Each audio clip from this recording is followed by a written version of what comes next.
Easy Tulu ಚಾನೆಲ್ಗೆ ಸ್ವಾಗತ. ಕಳೆದ ವಿಡಿಯೋದಲ್ಲಿ ನಾವು ತುಳುವಿನಲ್ಲಿ ಸಾಮಾನ್ಯ ಭೂತಕಾಲದಲ್ಲಿ ನಿಷೇಧಾರ್ಥಕ ಮತ್ತು ಪ್ರಶ್ನಾರ್ಥಕ ವಾಕ್ಯಗಳನ್ನು ಕಲಿತೆವು. ಇವತ್ತು ತುಳುವಿನಲ್ಲಿ ಕಾರಣವಾಚಕ ಕ್ರಿಯಾಪದ ಅಥವಾ ಕಾಸೇಟಿವ್ ವರ್ಬ್ಸ್ ಇವುಗಳನ್ನು ಕಲಿಯುವ. ನೀವು ಈ ಚಾನೆಲ್ಗೆ ಹೊಸಬರಾಗಿದ್ದಲ್ಲಿ ದಯವಿಟ್ಟು ಸಬ್ಸ್ಕ್ರೈಬ್ ಮಾಡಿರಿ. ಹಾಗೆ ಈ ವಿಡಿಯೋ ಇಷ್ಟ ಆದಲ್ಲಿ ದಯವಿಟ್ಟು ಲೈಕ್ ಮತ್ತು ಶೇರ್ ಮಾಡಿರಿ. ಒಬ್ಬ ವ್ಯಕ್ತಿ ಅಥವಾ ವಸ್ತು ಇನ್ನೊಬ್ಬ ವ್ಯಕ್ತಿ ಅಥವಾ ವಸ್ತುವಿಗೆ ಯಾವುದೇ ಕಾರ್ಯವನ್ನು ಮಾಡಲು ಕಾರಣವಾಗುವುದನ್ನು ವ್ಯಕ್ತಪಡಿಸಲು ಉಪಯೋಗಿಸುವ ಕ್ರಿಯಾಪದಗಳನ್ನು ಕಾರಣವಾಚಕ ಕ್ರಿಯಾಪದಗಳು ಎಂದು ಕರೆಯುತ್ತಾರೆ. ತುಳುವಿನಲ್ಲಿ ಕಾರಣವಾಚಕ ಕ್ರಿಯಾಪದಗಳನ್ನು ಮಾಡಲು ಕ್ಲಾಸ್ ಎ ಕ್ರಿಯಾಧಾತುಗಳಿಗೆ ಪ ಪ್ರತ್ಯಯ ಮತ್ತು ಕ್ಲಾಸ್ ಬಿ ಕ್ರಿಯಾಧಾತುಗಳಿಗೆ ಆ ಪ್ರತ್ಯಯವನ್ನು ಸೇರಿಸಬೇಕು. ಕ್ಲಾಸ್ ಎ ಕ್ರಿಯಾಧಾತು ಪ್ಲಸ್ ಪ, ಕ್ಲಾಸ್ ಬಿ ಕ್ರಿಯಾಧಾತು ಪ್ಲಸ್ ಆ. ಮೊದಲಿಗೆ ಕ್ಲಾಸ್ ಎ ಗುಂಪಿನ ಕೆಲವು ಕ್ರಿಯಾಪದಗಳನ್ನು ನೋಡುವ. ತಿನು ಅಂದರೆ ತಿನ್ನು. ತಿನು ಪ್ಲಸ್ ಪ ತಿನ್ಪ ಅಂದರೆ ತಿನ್ನಿಸು, ಇದು ಕಾರಣವಾಚಕ ಕ್ರಿಯಾಪದ. ಬರು ಅಂದರೆ ಬರು. ಬರು ಪ್ಲಸ್ ಪ ಬರ್ಪ ಅಂದರೆ ಬರಿಸು, ಇದು ಕಾರಣವಾಚಕ ಕ್ರಿಯಾಪದ. ಹೀಗೆ ಕ್ಲಾಸ್ ಎ ಎಲ್ಲ ಕ್ರಿಯಾಪದಗಳಿಗೆ ಪ ಪ್ರತ್ಯಯ ಸೇರಿಸಬೇಕು. ಬುಡು ಅಂದರೆ ಬಿಡು. ಬುಡ್ಪ ಅಂದರೆ ಬಿಡಿಸು. ತೂ ಅಂದರೆ ನೋಡು. ತೂಪ ಅಂದರೆ ನೋಡಿಸು ಅಥವಾ ತೋರಿಸು. ಸೈ ಅಂದರೆ ಸಾಯು. ಸೈಪ ಸಾಯಿಸು. ಕೆರು ಕೊಲ್ಲು. ಕೆರ್ಪ ಕೊಲ್ಲಿಸು. ಪರು ಅಂದರೆ ಕುಡಿ. ಪರ್ಪ ಕುಡಿಸು. ಸರಿ, ಈಗ ಕೆಲವು ಕ್ಲಾಸ್ ಬಿ ಗುಂಪಿನ ಕ್ರಿಯಾಪದಗಳನ್ನು ನೋಡುವ. ಮಲ್ಪು ಅಂದರೆ ಮಾಡು. ಮಲ್ಪು ಪ್ಲಸ್ ಆ ಅಂದರೆ ಮಲ್ಪ ಮಾಡಿಸು. ಹೀಗೆ ಕ್ಲಾಸ್ ಬಿ ಗುಂಪಿನ ಕ್ರಿಯಾಪದಗಳಿಗೆ ಆ ಪ್ರತ್ಯಯವನ್ನು ಸೇರಿಸಬೇಕು. ಗೆಂದು ಅಂದರೆ ಗೆಲ್ಲು. ಗೆಂದ ಗೆಲ್ಲಿಸು. ಕುಲ್ಲು ಕೂರು. ಕುಲ್ಲ ಅಂದರೆ ಕೂರಿಸು. ತೋಜು ಅಂದರೆ ಕಾಣಿಸು. ತೋಜ ಅಂದರೆ ತೋರಿಸು. ಕಲ್ಪು ಕಲಿ. ಕಲ್ಪ ಕಲಿಸು. ತೆಲಿಪು ನಗು. ತೆಲಿಪ ನಗಿಸು. ಎತ್ತು ತಲುಪು. ಎತ್ತ ತಲುಪಿಸು. ಲಕ್ಕು ಏಳು. ಲಕ್ಕ ಏಳಿಸು.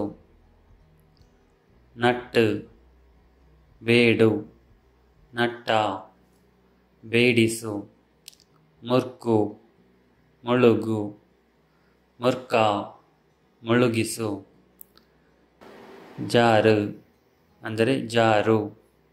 ಜಾರ ಅಂದರೆ ಜಾರಿಸು. ಕೆಲವೊಮ್ಮೆ ಕೆಲವು ಕ್ರಿಯಾಧಾತುಗಳಿಗೆ ಡು ಅಥವಾ ಡಾ ಪ್ರತ್ಯಯಗಳನ್ನು ಉಪಯೋಗಿಸಲಾಗುತ್ತದೆ. ಇಂತಹ ಕ್ರಿಯಾಪದಗಳು ಬಹಳ ಕಡಿಮೆ.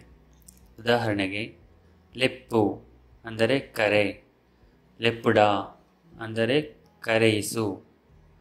ನಡಪು ಅಂದರೆ ನಡೆ. ನಡಪುಡ ಅಥವಾ ನಡಪ ಅಂದರೆ ನಡೆಯಿಸು. ಜೆಪ್ಪು ಅಂದರೆ ಮಲಗು. ಜೆಪ್ಪುಡ ಅಂದರೆ ಮಲಗಿಸು. ಜಪ್ಪು ಅಂದರೆ ಇಳಿ. ಜಪ್ಪುಡ ಅಂದರೆ ಇಳಿಸು. ಕಡಪು ಅಂದರೆ ದಾಟು. ಕಡಪ ಅಂದರೆ ದಾಟಿಸು. ಕಡಪುಡು ಅಂದರೆ ಕಳುಹಿಸು. ಇಲ್ಲಿ ಅರ್ಥ ಬದಲಾಗುತ್ತದೆ. ಕಡಪುಡ ಅಂದರೆ ಕಳುಹಿಸುವಂತೆ ಮಾಡು, ಇನ್ನೊಬ್ಬರಿಗೆ ಹೇಳಿ ಕಳುಹಿಸು. ಸರಿ, ಈಗ ನಾವು ಕಾರಣವಾಚಕ ಕ್ರಿಯಾಧಾತುಗಳಿಗೆ ಕ್ರಿಯಾಪದ ರಚನೆ ಮಾಡುವ. ನಾವು ಕ್ಲಾಸ್ ಬಿ ಕ್ರಿಯಾಧಾತುಗಳಿಗೆ ಯಾವ ರೀತಿ ಕ್ರಿಯಾಪದ ರಚನೆ ಮಾಡಿದ್ದೇವೋ ಅದೇ ರೀತಿ ಕಾರಣವಾಚಕ ಕ್ರಿಯಾಧಾತುಗಳಿಗೂ ಕ್ರಿಯಾ ರಚನೆ ಮಾಡಬೇಕು. ಯಾನು ಮಲ್ಪುವೆ ಅಂದರೆ ನಾನು ಮಾಡುತ್ತೇನೆ. ಯಾನು ಮಲ್ಪಾವೆ ಅಂದರೆ ನಾನು ಮಾಡಿಸುತ್ತೇನೆ. ಆಯೆ ತಿನ್ಪುಜೆ ಅವನು ತಿನ್ನುವುದಿಲ್ಲ. ಆಯೆ ತಿನ್ಪಾವುಜೆ ಅವನು ತಿನ್ನಿಸುವುದಿಲ್ಲ. ಅಕ್ಕುಲು ಕಡುಪುಡೇರ್ ಅವರು ಕಳುಹಿಸಿಯಾರು ಅಥವಾ ಅವರು ಕಳುಹಿಸಬಹುದು. ಅಕ್ಕುಲು ಕಡುಪುಡಯೇರ್ ಅವರು ಕಳುಹಿಸರು ಅಥವಾ ಅವರು ಕಳುಹಿಸದಿರಬಹುದು. ಈರು ಎತ್ತಾವಯರ್ ನೀವು ತಲುಪಿಸರಿ ಅಥವಾ ನೀವು ತಲುಪಿಸದಿರಬಹುದು. ಆಲು ಪಂಡಲ್ ಅವಳು ಹೇಳಿದಳು. ಆಲು ಪನ್ಪಾಯಲ್ ಅವಳು ಹೇಳಿಸಿದಳು. ಅವು ತಿಂಡುಂಡು ಅದು ತಿಂದಿತು. ಅವು ತಿನ್ಪಾಂಡು ಅದು ತಿನ್ನಿಸಿತು. ಎಂಕುಲು ಲೆತ್ತಿಜ ನಾವು ಕರೆಯಲಿಲ್ಲ. ಎಂಕುಲು ಲೆಪ್ಡಾಯಿಜ ನಾವು ಕರೆಯಿಸಲಿಲ್ಲ. ಸರಿ, ಈಗ ನಾವು ಕಾರಣವಾಚಕ ಕ್ರಿಯಾಪದಗಳನ್ನು ಉಪಯೋಗಿಸಿ ಕೆಲವು ವಾಕ್ಯಗಳನ್ನು ನೋಡುವ. ಅಪ್ಪೆ ಬಾಲೆನು ಜೆಪ್ಪುಡಾಯಲ್ ತಾಯಿ ಮಗುವನ್ನು ಮಲಗಿಸಿದಳು. ಆಯೆ ಮಾತೆರೆಲ್ಲ ತೆಲಿಪಾವೆ ಅವನು ಎಲ್ಲರನ್ನು ನಗಿಸುತ್ತಾನೆ. ಯಾನ ನಿಕ್ ತೆರಿಪಾವೆ ನಾನು ನಿನಗೆ ತಿಳಿಸುತ್ತೇನೆ. ಆರು ಬಾಲೆನು ಬುಲಿಪಾಯಿಜೇರ್ ಅವರು ಮಗುವನ್ನು ಅಳಿಸಲಿಲ್ಲ. ಯಾನ ನಿಕ್ಲೆಗೆ ತುಳು ಕಲ್ಪಾವೆ ನಾನು ನಿಮಗೆ ತುಳು ಕಲಿಸುತ್ತೇನೆ. ಜೋಕುಲೆನ್ ಶಾಲೆಗೆ ಕಡುಪುಡಿಯೆ ಮಕ್ಕಳನ್ನು ಶಾಲೆಗೆ ಕಳುಹಿಸಿದೆನು. ಯಾನು ಆಯರ್ದು ಸತ್ಯ ಪನ್ಪಾವೆ ನಾನು ಅವನಿಂದ ಸತ್ಯ ಹೇಳಿಸುತ್ತೇನೆ. ಯಾನು ಇರೆನು ಜಾಸ್ತಿ ಕಾಪಾವುಜೆ ನಾನು ನಿಮ್ಮನ್ನು ಹೆಚ್ಚು ಕಾಯಿಸುವುದಿಲ್ಲ. ಆಯ ಏಪಲ ಆಯನ ಬೇಲಿನು ಬೇತಕ್ಲೆಡ ಮಲ್ಪಾವೆ ಅವನು ಯಾವಾಗಲೂ ತನ್ನ ಕೆಲಸವನ್ನು ಬೇರೆಯವರಿಂದ ಮಾಡಿಸುತ್ತಾನೆ.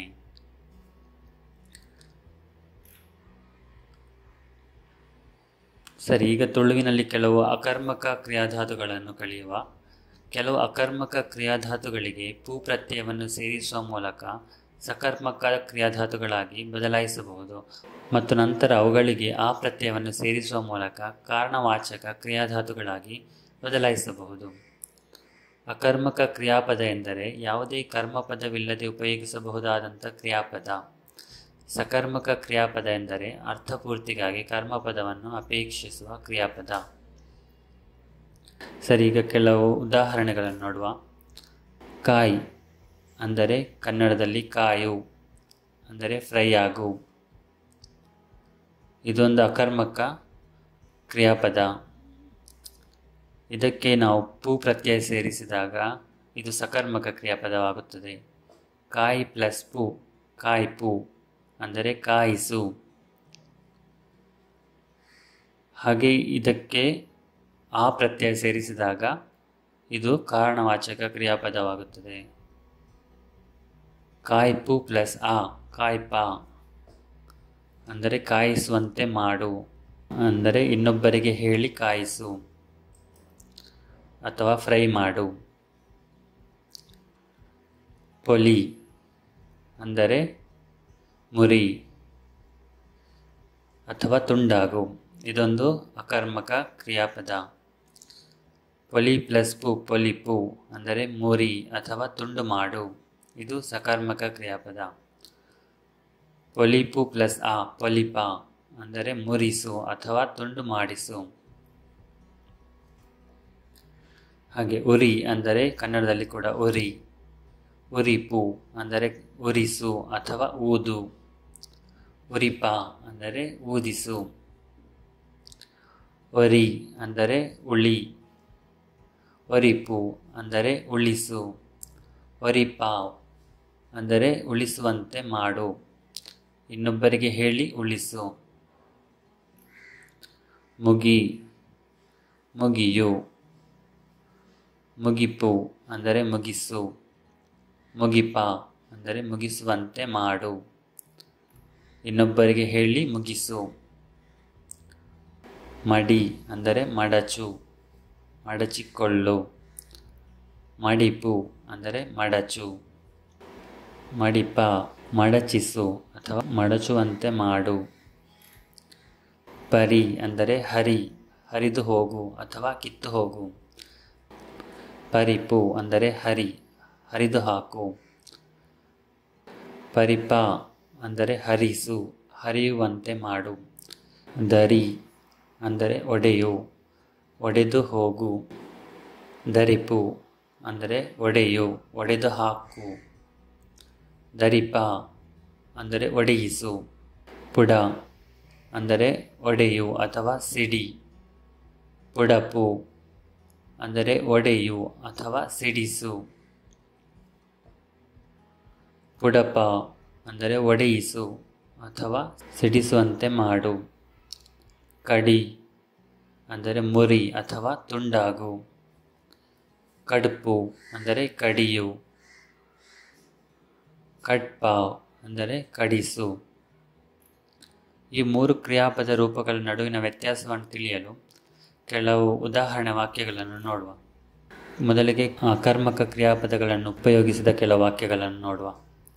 ಲೇಸು ಮುಗಿಂಡು, ಕಾರ್ಯಕ್ರಮ ಮುಗಿಯಿತು. ಇಲ್ಲಿ ಕಾರ್ಯಕ್ರಮ ಎಂಬುದು ನಾಮಪದ, ಮುಗಿಯಿತು ಎಂಬುದು ಕ್ರಿಯಾಪದ. ಇಲ್ಲಿ ಯಾವುದೇ ಕರ್ಮಪದವನ್ನು ಉಪಯೋಗಿಸಿಲ್ಲ. ಹಾಗೆ ಒಂದು ಪಿಕ್ಚರ್ ಬೇಗ ಮುಗಿಯು, ಈ ಚಲನಚಿತ್ರ ಬೇಗ ಮುಗಿದೀತು ಅಥವಾ ಮುಗಿಯಬಹುದು. ಬಲ್ಲು ಕಡಿಂಡು, ಹಗ್ಗ ಮುರಿಯಿತು. ಪುಗ್ಗೆ ಪುಡವು, ಬಲೂನು ಒಡೆದೀತು ಅಥವಾ ಒಡೆಯಬಹುದು. ಆಯನ ಕೈ ಪೊಲಿಂಡು, ಅವನ ಕೈ ಮುರಿಯಿತು. ಸರಿ, ಈಗ ಸಕರ್ಮಕ ಕ್ರಿಯಾಪದಗಳನ್ನು ಉಪಯೋಗಿಸಿದ ಕೆಲವು ವಾಕ್ಯಗಳನ್ನು ನೋಡುವ. ಯಾನು ಎನ್ನ ಬೇಲಿನು ಒಂಜಿ ದಿನಟ್ಟು ಮುಗಿಪುವೆ, ನಾನು ನನ್ನ ಕೆಲಸವನ್ನು ಒಂದು ದಿನದಲ್ಲಿ ಮುಗಿಸುತ್ತೇನೆ. ಇಲ್ಲಿ ಕೆಲಸವನ್ನು ಎಂಬುದು ಕರ್ಮಪದ. ನಿನ್ನ ಕೈ ಪೊಲಿಪುವೆ, ನಿನ್ನ ಕೈಯನ್ನು ಮುರಿಯುತ್ತೇನೆ. ಆಯೆ ಮರನು ಕರ್ತೆ, ಅವನು ಮರವನ್ನು ಕಡಿದನು. ಬಾಲೆ ಪುಗ್ಗೆನು ಪುಡಪು, ಮಗು ಬಲೂನನ್ನು ಒಡೆದೀತು ಅಥವಾ ಒಡೆಯಬಹುದು. ಸರಿ, ಈಗ ಕಾರಣವಾಚಕ ಕ್ರಿಯಾಪದಗಳನ್ನು ಉಪಯೋಗಿಸಿದ ಕೆಲವು ವಾಕ್ಯಗಳನ್ನು ನೋಡುವ. ಯಾನು ಎನ್ನ ಬೇಲೆನು ಎರಡಾಂಡಲ ಪಂದು ಮುಗಿಪಾವೆ, ನಾನು ನನ್ನ ಕೆಲಸವನ್ನು ಯಾರಲ್ಲಾದರೂ ಹೇಳಿ ಮುಗಿಸುತ್ತೇನೆ. ನಿನ್ನ ಕೈ ಪೊಲಿಪಾವೆ, ನಿನ್ನ ಕೈಯನ್ನು ಮುರಿಸುತ್ತೇನೆ. ಆಯೆ ಮರನು ಕಟ್ಪಾಯೆ, ಅವನು ಮರವನ್ನು ಕಡಿಸಿದನು. ಸರಿ, ಇವತ್ತಿಗೆ ಇಷ್ಟು ಸಾಕು. ಮುಂದಿನ ವಿಡಿಯೋದಲ್ಲಿ ತುಳುವಿನಲ್ಲಿ ರಿಫ್ಲೆಕ್ಸಿವ್ ವರ್ಬ್ಸ್ ಅಥವಾ ಆತ್ಮಾರ್ಥಕ ಕ್ರಿಯಾಪದಗಳನ್ನು ಕಲಿಯುವ. ಧನ್ಯವಾದಗಳು. ಈ ವಿಡಿಯೋ ನಿಮಗೆ ಇಷ್ಟ ಆಗಿದ್ದರೆ ಕೆಳಗೆ ಇರುವ ಲೈಕ್ ಬಟನ್ ಒತ್ತಿರಿ. ಹಾಗೆ ಇನ್ನಷ್ಟು ಹೊಸ ವಿಡಿಯೋಗಳ ಬಗ್ಗೆ ನೋಟಿಫಿಕೇಷನ್ ಪಡೆಯಲು ಸಬ್ಸ್ಕ್ರೈಬ್ ಬಟನನ್ನು ಒತ್ತಿರಿ. ಬೇರೆ ಏನಾದರೂ ಸಲಹೆಗಳಿದ್ದರೆ ಕಮೆಂಟ್ ಮಾಡಿರಿ. ಮುಂದಿನ ವಿಡಿಯೋದಲ್ಲಿ ಭೇಟಿಯಾಗೋಣ. ಬಾಯ್.